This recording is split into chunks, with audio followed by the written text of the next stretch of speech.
Hi, my name is Brenda, and I've been a caregiver for about 19 years. I want to let you know about a new process that home care workers and our union are participating in to increase the funding for our wages and benefits. It's called the Rate Setting Board. The Rate Setting Board is made up of 14 people, including caregivers, SEIU 775, and advocates for seniors and people with disabilities. This board will set the hourly Medicaid reimbursement rate for the Consumer Direct Employer, or CDE, effectively determining how much money will be allocated to caregivers for negotiating wages and benefits in our next union contract. The CDE rate includes two parts. One, the labor rate, which can only be spent on wages and benefits for home care workers. This also sets the parity rate for home care agencies. 2.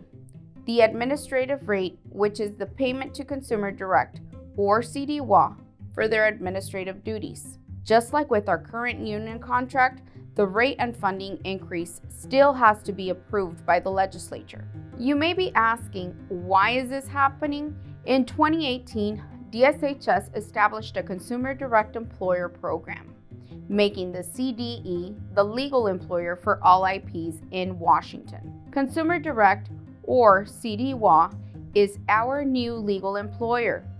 And with this change came the move to a rate setting board. This move was supported by caregivers. The adoption of the rate setting board means three things.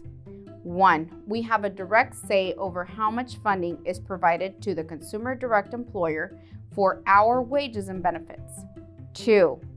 The board not only includes caregivers and our union, but also advocates for seniors and people with disabilities, giving our clients a voice as well. 3. As part of the parity law, this also decides how much funding goes to agencies for bargaining.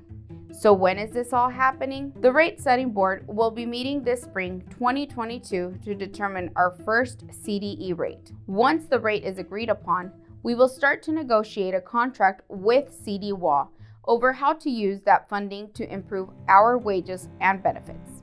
Last but not least, we'll go to the legislature to approve all that new funding. This process will repeat itself with the board meeting every even-numbered year to vote on the CDE rate. This should align with our bargaining years.